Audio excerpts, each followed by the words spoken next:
Man, when all's said and done for UFC Vegas 31, I really believe that this fight between Billy Quarantillo and Gabriel Benitez could end up being my favorite, if not one of my favorites. The reason why I say that is I have such a passion and love for these orthodox versus southpaw type matchups because from a technical perspective, that's when things really start to open up. And both guys have incredible examples of how that works out for them because even in the Gabriel Benitez case, I think it's much more apparent, right? You talk about the way he was knocked out by Sadiq Yusuff. Now, that was a southpaw versus orthodox fight. And the cool thing about it is anytime Benitez threw a kick, he was eating counters in the first. And I'm pretty sure he really felt that and started to wake up in that regard. But again, going into this fight with Billy Quarantillo, same thing. You know, if you're going to throw those kicks, keep that guard up because the kicks are by far his best strikes and they're deadly. And I think that in this case, you really have to make sure that you're not leaving these openings for an orthodox fighter to come back huge with the finishing blow. You look at the Yusuff fight, not only did he rock him in that fight earlier, but I mean, he landed a power jab, but left his hand down, and that right hand just came and destroyed his life. The weird thing about that fight is it was looking like Yusuff was dominating, but at the same time, Gabriel Benitez was mounting such a good comeback later in that fight. And I truly believe if that fight went 3 rounds, I think it could have been a different situation for Mowgli. He is a beast when it comes to durability. I know he got knocked out in that fight, but I think it comes from technical skill, right? If he just had his hand up after throwing that power jab that did land, he might not have had to eat such a clean blow to the chin. And that's what ended the fight for him. But 2 extra rounds with Mowgli, with the kicks and the shots to the body, I think Yusuff has trouble in that fight, similar to how the Arnold Allen fight played out. You know, it's really going to have to be something where he carries over into the 3rd round. Now, with that said, Billy Quarantillo is exactly that kind of fighter. You know, if he can't get you finished in the 1st round, or frankly, if you're not mustering much offense in the 1st round, he is 100% trying to grind you out with beautiful striking, good boxing, and just a lot of clinch work, you know, dirty areas where he's able to just use that gas tank and just make you falter. The cool thing about him is he carries his power into later parts of the fight. That gas tank really helps. He's got a couple finishes in the 3rd round. And to be quite honest, you think back to the Kamala Kirk fight on Dana White Contender Series that got him into the UFC. I mean, Kamala Kirk is making a name for herself right now in the UFC as well. So just his trajectory, you know, I think he's a true veteran. He's already had a stint on The Ultimate Fighter. You know, that was back in the day. But I really think that's where we really enjoy what Billy Quarantillo brings to the table. Now, when you start thinking about when a fighter goes and fights, you know, the up-and-coming class of fighters, you got the Gavin Tucker fight, right? Now, in that fight, I really believe that Quarantillo was trying to employ the same game plan, but it's obvious that Gavin Tucker was the much better technical striker. And to be quite honest, I felt like it took Gavin not even a round to gauge his distance and also the timing on how to counter Billy Quarantillo. If you watch that fight in the 2nd and 3rd rounds, man, it's either Quarantillo is trying to strike and reaching and missing, and Gavin Tucker's quick enough to come back, or he's actually striking first, and when Quarantillo's coming back, he's not even in the vicinity to get hit by these strikes. It was just a very humbling fight, I would say, for Billy Quarantillo because the shots to the body, the speed, and the technical footwork really made it so Billy couldn't have his way with them. You know, that push forward, front and back type fighter with good striking, you know, it's a game plan where it works if the other guy isn't really doing much early on, especially if he's going to have his way with them. We just talked about his big win against Kamala Kirk on the Dana White Contender Series, but after that, I think it's an interesting set of fights, and you know, I'll let you be the judge after I break them down. But you know, you got the Kilburn short notice fight where he was supposed to fight Fishgold, but he ends up taking on Kilburn and dominates him, like absolutely ragdolls him on the ground, crazy amount of ground and pound, and it just got stopped in the 2nd because it was just too much. Now, that's still a short notice fight against a fighter that really is considered one of those pandemic fringe fighters, kind of like your Jerome Rivera's in the UFC.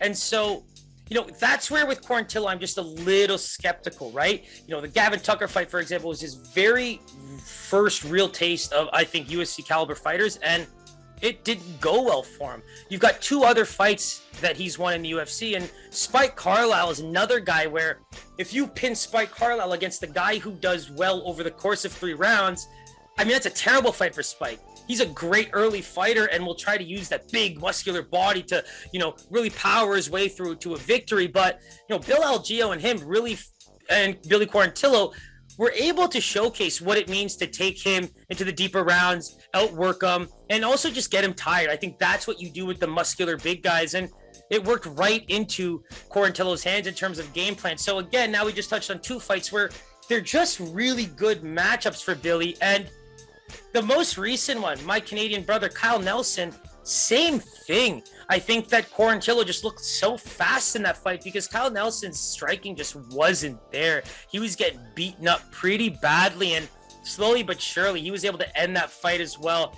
And so funny enough, they were kind of giving him a similar fight, right? One where the matchup is still quite even. And I mean, I got to be honest, Billy's got that game plan that can really do some damage against a guy like Herbert Burns. But with Herbert Burns pulling out and Gabriel Benitez missing weight in his last fight and getting pulled from the card, is now stepping up to fight him at featherweight. So all of a sudden you go from a Herbert Burns to a Gabriel Benitez. And so in the very same way, I want to break down a couple of the fights for Gabriel Benitez because I just believe this is such a chess match of orthodox and southpaw. And you look at Gabriel Benitez, the 2 losses, we broke down Sadiq Youssef in a pretty big way. But the Omar Morales fight, I mean, not only did he go up to lightweight to fight a bigger guy, but the cardio was there and he was getting fed blows. I mean, the guy had a massive gash on his leg and it was just bleeding everywhere. And so it's just the durability of Mowgli in that fight against the lightweight tells me that even if Billy is able to get his, regular game plan of pushing guys really, really hard into the 3rd round, this is going to be a tough fight for him. And for me, it's like you got to catch Benitez in those areas where he might drop his hands. I think that Benitez is going to be going hard for the body and hard for the legs. I think with Billy Quarantillo, you eliminate the power with the leg kicks and you take away the pace with the body kicks. I think you're facing a guy whose kicks could completely ruin you. You saw the knee that Gabriel Benitez landed on Justin James. I mean, that was a significant blow. And you think about that type of power generated from his legs. I mean, that's exactly what Billy doesn't want. Gabriel is going to be able to keep his distance with massive kicks and nice looping shots, but Billy wants to get in close. Billy likes to push right into your face. He likes to get into boxing range, push it up against the fence, get that clinch work going. And so in terms of styles and in terms of just breaking down the fight, let alone southpaw versus orthodox, just the way they fight is such a cool matchup because it really does come down to whose game plan is going to be better, and more importantly, who's going to be the more disciplined fighter. Because I truly believe in terms of paths to victory, if Gabriel Benitez is throwing a bunch of leg kicks or a bunch of kicks as the left-handed fighter and doesn't keep his hands up, a guy like Billy Quarantillo, who's able to carry his pace out, has power for all 3 rounds, might be able to land those blows that really get him an opportunity to just ground and pound out or even to TKO finish there. So, and on the flip side, you've got, a guy who's going to be able to kick the body very easily as the southpaw hitting an orthodox fighter. But man, it's very close because that's the area where if he can do exactly what Gavin Tucker did, which was use the footwork, feed the body, get the leg kicks in, it's just hard to see Mowgli losing this fight.